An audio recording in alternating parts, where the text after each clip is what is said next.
Grand గాలా ఈ ఫిబ్రవరి 23న ఉదయం 10 గంటల నుండి మాదాపూర్ ఎన్ కన్వెన్షన్ లో. Tickets available on book my show Paytm. నమస్కారం, వెల్కమ్ టు ఐ డ్రీమ్. ప్రస్తుతం మనతో పాటు ఉన్నారు గణపతి దత్తాత్రేయ ఉపాసకులు, ప్రముఖ ఆధ్యాత్మికవేత్త మురళీధర శర్మ గారు. ఇప్పుడు వారితో మాట్లాడి మరిన్ని విషయాలు తెలుసుకుందాం. నమస్కారం గురువుగారు. మహాదేవ శ్రీమాత్రే నమః. గురువుగారు, మనం ఇంట్లో పెంచుకునే మొక్కలను బట్టి కూడా మన అంటే ధనలాభం కానీ, లక్ష్మీదేవి నిలవటం కానీ, వెళ్ళిపోవటం కానీ ఆధారపడి ఉంటుంది అని అంటుంటారు పెద్దవాళ్ళు. నిజంగా అది నిజమే అంటారా గురువుగారు? 100% కూడా. అంటే ఇందులో మనకు రెండు రకాలుగా కూడా ఉపయోగం అనేటువంటిది ఉంటుంది. ఓకే. ఇప్పుడు తులసి మొక్క అనేటువంటిది ఉదాహరణకు తీసుకున్నట్టయితే దాని వలన మనకు ఎంతో కూడా ఆరోగ్య సంబంధిత విషయాలతో పాటుగా ఎంతో పవిత్రమైనటువంటి మొక్కగా కూడా మనకు పురాణాలు కూడా చెప్పడం జరుగుతుంది. కనుక ప్రతిరోజు కూడా ఆడవారు ఖచ్చితంగా కూడా తులసి మొక్క వద్ద దీపారాధన చేయడం కానీ, అదేవిధంగా ప్రదక్షిణ చేయడం కానీ, అంటే ఒక సమయము చక్కగా కూడా ప్రాతకాలంలో చాలా వరకు కూడా మనకు కలబంద కూడా ఎంతో కూడా మంచిది.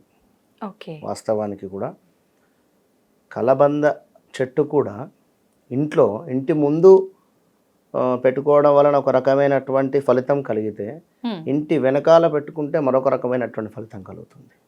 ఓకే. ఇంటి ముందు పెట్టుకునేటువంటి పరిస్థితిలో ఒక సోమవారము, మంగళవారము, అదేవిధంగా బుధవారం, 3 రోజుల మట్టుకు దాని వద్ద కలబంద చెట్టు ఉండేటువంటి ప్రదేశంలో ఈ 3 రోజులు మాత్రమే పూజ కావచ్చును, లేదా దీపారాధన కానీ, దానికి సంబంధించినటువంటి పాజిటివ్ ఎనర్జీ అనేటువంటిది మనకు ఉంటుంది. దానికి సంబంధించింది ఎట్లా అనేది నేను చెప్తాను మళ్ళీ. కలబంద చెట్టు కూడా పూజ చేయాలి గురువుగారు? తప్పకుండా కూడా. ఓకే. అయితే ఇది ఇంటి వెనకాల ఉన్నట్టయితే నెగిటివ్ ఎనర్జీస్ ఎంతవరకు అయితే ఉంటాయో అది తప్పకుండా కూడా ఈ యొక్క కలబంద చెట్టు మూలకంగా మనకు తప్పకుండా కాస్త పాజిటివ్ వైపుగా ఉండేటువంటి పరిస్థితి ఉంటుంది. ఓకే. విన్నరా? పసుపుతో అదేవిధంగా పసుపుతో కూడుకున్నటువంటి నీటిని చక్కగా కూడా నీటిలో పసుపును వేసి చక్కగా కూడా కలిసిన తర్వాత దానిని ఈ యొక్క కలబంద చెట్టుకు సమర్పించేటువంటి పరిస్థితి. ఏది? సోమవారం కానీ, మంగళవారం కానీ, బుధవారం కానీ. ఈ విధంగా చేసుకున్నట్టయితే చక్కగా కూడా మనకు ఏవైతే కార్యానికి సంబంధించినటువంటి పనులకు ఆటంకాలు వస్తూ ఉన్నాయో దానికి సంబంధించింది కానీ, లేదా ఏవైనా ఎగ్జామ్స్ ఉండేటువంటి రిలేటెడ్ పరిస్థితిలో కానీ, లేదా ఇంకెలాంటి అనుకున్నటువంటి పనులకు సంబంధించినవి కేవలం సోమ, మంగళ, బుధవారము ఈ 3 రోజులు మాత్రమే కలబంద చెట్టుకు మనము కేవలం నీళ్లు మాత్రమే పోసి చక్కగా కూడా బయటికి వెళితే మంచి ఫలితాలు ఉంటాయి. ఖచ్చితంగా కూడా రహస్య పరిహార శాస్త్రంలో చెప్పబడింది. అంటే మనం ఏదైనా పని అనుకున్నప్పుడు అది బాగా జరగాలి అనుకుంటే మీరు చెప్పినట్టుగా సోమ, మంగళ, బుధవారాల్లో పసుపు నీళ్లు కలబందకు పోసి నమస్కారం చేసుకొని వెళ్ళాలి గురుగారు వెళ్ళేటప్పుడు? తప్పకుండా. ఓకే. ఇక ఇంటిలో మనీ ప్లాంట్ అనేటువంటిది ఇవాళ రేపు ఎక్కువగా కూడా అయిపోయింది. అందరూ కూడా చెప్పడం జరుగుతున్నది మనీ ప్లాంట్ అనేటువంటిది. చాలా మంచిది మనీ ప్లాంట్ ఇంట్లో ఉండడం వల్ల కూడా.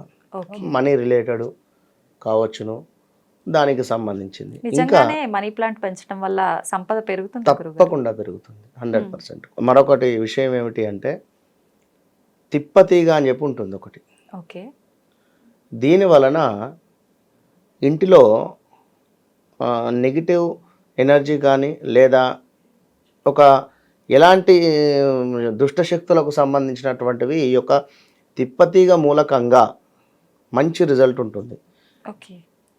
అది కూడా మంచిదే మనకు. అన్నిటికంటే ఈ యొక్క తులసి మొక్క అండ్ మరొకటి ఏమిటి అంటే మనకు బిజినెస్ చేసేటువంటి వారు షాప్స్లలో ఉంటున్నవి కదా, కంక చెట్టుకు సంబంధించినవి, మామూలుగా బ్యాంబూ ప్లాంట్ అని చెప్పి అంటారు దాన్ని ఇంగ్లీష్లో. ఇంకా నువ్వు చూసుకున్నట్టయితే మల్లె చెట్టు కావచ్చును, ఇంటి ముందు మంచి ఫలితం ఉంటుంది. ఒక గులాబీ మొక్కలు కావచ్చును, పసుపు మామూలుగా మనకు పచ్చి పసుపును మనకు నీటిలో మట్టిలో పెట్టినా కూడా పసుపు చెట్టు కూడా వస్తుంది మనకు. మామూలుగా పసుపుకు సంబంధించింది పచ్చి పసుపు మనకు మార్కెట్లో అవైలబుల్గా ఉంటాయి. లేదా పసుపు చెట్లు కూడా దొరుకుతాయి. పసుపు చెట్టుకు సంబంధించినటువంటివి పెట్టుకున్నా కూడా ఇంటిలో మంచి ఫలితాలు ఉంటాయి. ఓకే. ఇంకా కొన్ని ఇళ్లలో స్నేక్ చెట్టు అని చెప్పి కూడా ఉండడం జరుగుతుంటుంది. అవును. విన్నారా?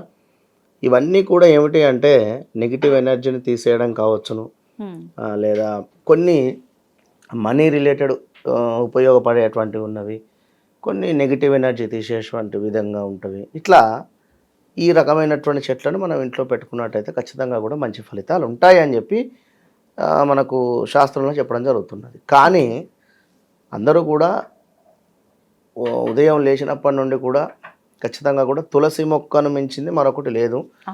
కనుక దానికి అదే ఎంతో కూడా ప్రాముఖ్యత కలిగినటువంటిది. జమ్మి చెట్టు కూడా బాగానే ఉంటుంది. చెట్టు ఇంట్లో పెట్టుకోవచ్చు, 100% పెట్టుకోవచ్చు. అంటే ఇక్కడ అంటే సిటీ ఇరుకు ఇండ్లు కనుక అంతంత చెట్లు పెట్టుకునేటువంటి పరిస్థితి ఉండదు. కనుక మనం కేవలం ఒక ఫీరికని మాత్రం ఈ యొక్క వీడియోలు చేయడం లేదు. కనుక ఊర్లలో కావచ్చును, వారి పంట పొలాలలో కావచ్చును, వారికి సంబంధించినటువంటి స్థలాల్లో కావచ్చును, చక్కటి మనదేమిటి జాగా ఉంది అనుకుంటే తప్పకుండా పెట్టుకోవచ్చును, మంచి ఫలితం ఉంటుంది ఖచ్చితంగా. ఓకే. అయితే పెంచకూడని మొక్కలు కూడా కొన్ని ఉంటాయంట గురుగారు, అసలు అవేంటి?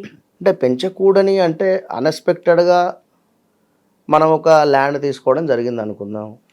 మనం ఇంటి వెనకాల ఏదో మర్రి చెట్టో లేదా మారేడు చెట్టో లేదా ఇంకా ఒక ఉసిరి చెట్టు మంచిదే వాస్తవానికి, కానీ ఎంతో పవిత్రతగా ఉండాలి. ఓకే.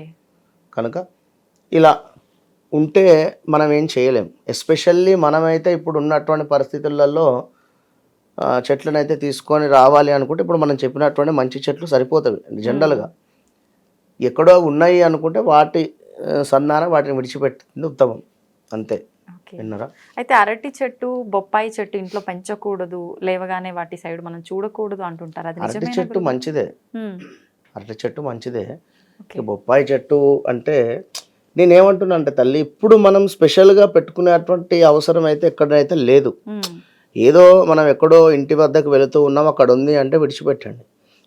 ఇప్పుడు ఈ వీడియో వల్ల మనం ఎవరైనా చెట్టు తీసేస్తారు. కనుక మీరు ఉన్నదాన్ని ఉండనివ్వండి, ప్రకృతిని డిస్టర్బ్ చేయకండి. ఖచ్చితంగా కూడా మంచి మనసు ఉంటే సరిపోతుంది. నా మాట ఏమిటి అంటే ప్యూర్ హార్ట్, తులసి చెట్టు ఉందా సరిపోతుంది. అది అన్ని రకాలుగా కూడా ఉపయోగపడుతుంది ఇంటిలోకి. కనుక లేవు అని చెప్పి మనం ఏమైనా తెచ్చుకోవాలి అనుకుంటే మనీ ప్లాంట్ కానీ బాంబూ ట్రీ చెట్టు కానీ ఇలాంటివి తెచ్చిపెట్టుకుంటే బాగుంటుంది, అంతే. విన్నారా? చాలా మంచి విషయం తెలియజేశారు గురుగారు, ధన్యవాదాలు. మహాదేవ.